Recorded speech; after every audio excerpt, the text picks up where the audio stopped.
جب جانے لگے تو یوسف علیہ السلام کے بھائیوں نے کہا کہ ہمارے والد نابینا ہے،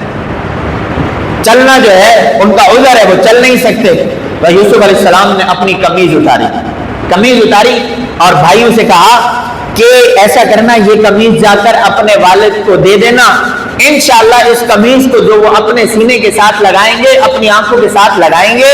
تو ان کی بینائی واپس آ جائے گی اور تم انہیں لے آنا۔ تو یہاں جب حضرت یوسف علیہ السلام نے اپنی قمیض اتاری، بھائیوں کو دی، جو میں پوری بات سنائی کہ معجزہ وہ نبی کے اختیار میں نہیں ہوتا،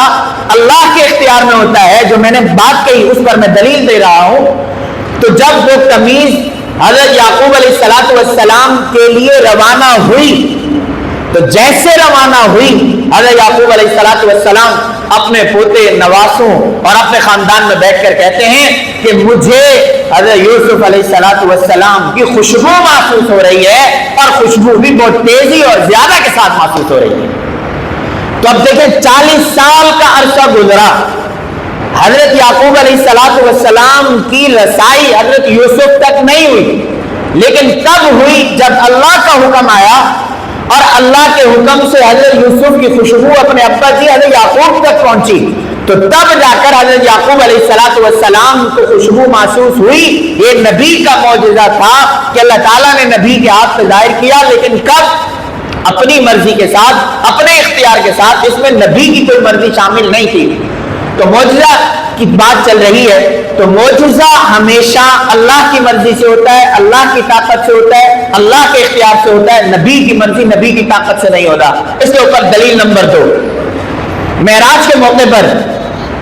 حضور صلی اللہ علیہ وسلم جب معراج میں تشریف لے گئے، اپنے گھر سے حضرت ام ہانی کے گھر سے تشریف لے گئے مسجد حرام، پھر بیت المقدس۔ جب بیت المقدس میں گئے ہیں، وہاں پر اللہ تعالیٰ نے تمام انبیاء کو جمع فرمایا۔ حضور صلی اللہ علیہ وسلم نے تمام انبیاء کو 2 رکعت نماز پڑھائی جاتے ہوئے بھی،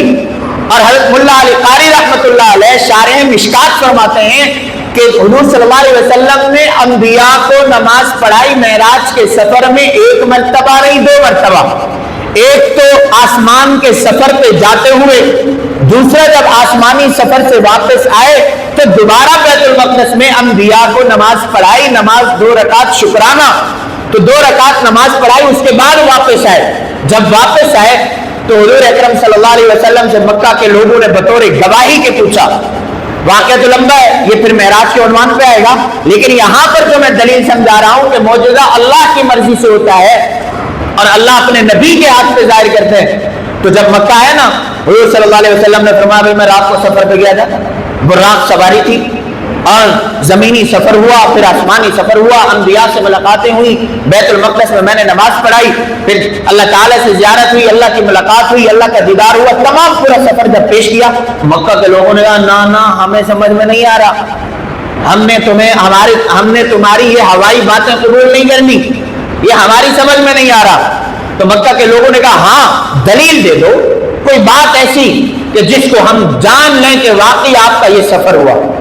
انہوں نے حضور صلی اللہ علیہ وسلم نے کہا ہاں، جب میں واپسی میں آ رہا تھا، مکہ کا ایک قافلہ تھا جن کا اونٹ گم ہو گیا تھا،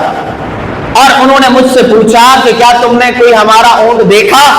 تو میں نے ان کی رہنمائی کی کہ جی ہاں، میں نے تمہارا اونٹ فلانے درخت کے ساتھ میں نے بندھا ہوا دیکھا ہے، اس کے ناک میں فلاں نکیل ڈلی ہوئی تھی، لہذا جا کر تم اپنا اونٹ وہاں سے لے لو۔ تو ان قافلے والوں کی میں نے رہنمائی کی ہے، ان کا اونٹ گم ہو گیا تھا، تم ان قافلے والے جب آ جائیں ان سے پوچھ لینا کہ کیا واقعی تمہیں راستے میں کوئی ملا تھا، تمہاری رہنمائی کسی نے کی تھی اور تمہارا اونٹ گم ہوا تھا؟ انہوں نے کہا ٹھیک ہے۔ تو جب وہ قافلہ آیا،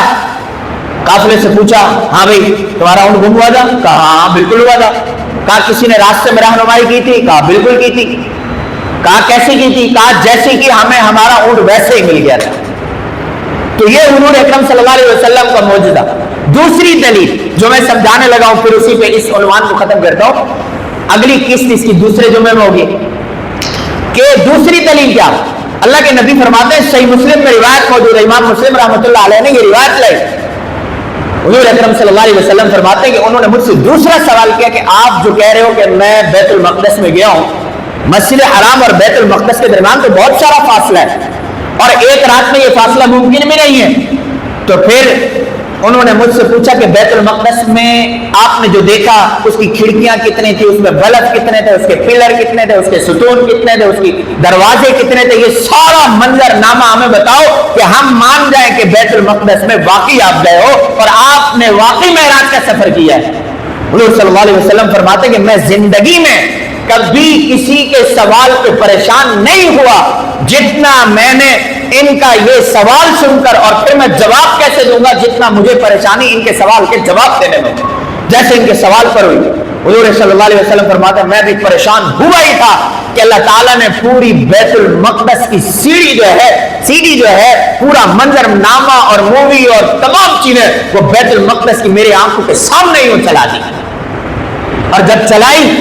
تو پھر اللہ کے نبی فرماتے ہیں ایسے دا کأنی انظر الیہ کہ میں بیت المقدس کو ابھی میں وہاں پہ موجود ہوں، میں یوں ایک ایک کر کے بتا رہا تھا کہ بیت المقدس کے ستون اتنے ہیں، بیت المقدس کے دروازے اتنے ہیں، بیت المقدس میں لگے ہوئے فلانا ڈیزائن یہ ہے، اس کی خوبصورتی یہ ہے۔ تو جب مکہ کے لوگوں نے سنا تو اللہ کے نبی صلی اللہ علیہ وسلم کا یہ جواب بیت المقدس کا پورا نظارہ کھینچا تو یہ حضور کا معجزہ تھا۔ حضور کا معجزہ سن کر تو مکہ کے لوگ جو نہیں مانتے تھے انہوں نے پھر بھی نہیں مانا، لیکن جنہوں نے ماننا تھا حضور صلی اللہ علیہ وسلم کے معجزے کو دیکھ کر لوگ مسلمان ہوئے۔ تو معجزہ نبی کے ہاتھ پہ ظاہر ہوتا ہے، نمبر 2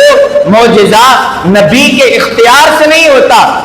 اللہ کی مرضی سے ہوتا ہے۔ اور معجزے کی تعریف کیا ہے اس کو یاد کر لیں، یہ یاد رہے، اور اسی میں پھر آگے بات چلے گی کہ ایسا کام، ایسا فعل، ایسی چیز کوئی جو نبی کے ہاتھ پہ ظاہر ہو جائے، بظاہر عقل میں نہ آتی ہو، بظاہر انسان کے سمجھ میں نہ آتی ہو، بظاہر انسان کی طاقت میں نہ ہو، اور اللہ اس چیز کو نبی کے ہاتھ پہ ظاہر فرما دیں، اسے معجزہ کہتے ہیں۔ اور نبی کے ساتھ 2 چیزیں ہوتی ہیں۔ اب کچھ لوگ بعد میں آتے ہیں، بات میں چونکہ پہلے شروع کرتا ہوں تو بعد والوں کے لیے مجھے پھر دہرانی پڑتی ہے کہ نبی کے ہاتھ پہ 2 چیزیں ظاہر ہوتی ہیں۔ اگر اعلان نبوت سے پہلے ظاہر ہو اس کو عربی میں کہا جاتا ہے ارہاس، اور اگر اعلان نبوت کے بعد ظاہر ہو اسے کہا جاتا ہے معجزہ۔ ارہاس کا تعلق نبی کے ساتھ ہے، معجزے کا تعلق نبی کے ساتھ ہے۔ ارہاس نبوت سے پہلے ہے اور معجزہ نبوت کے بعد ہے۔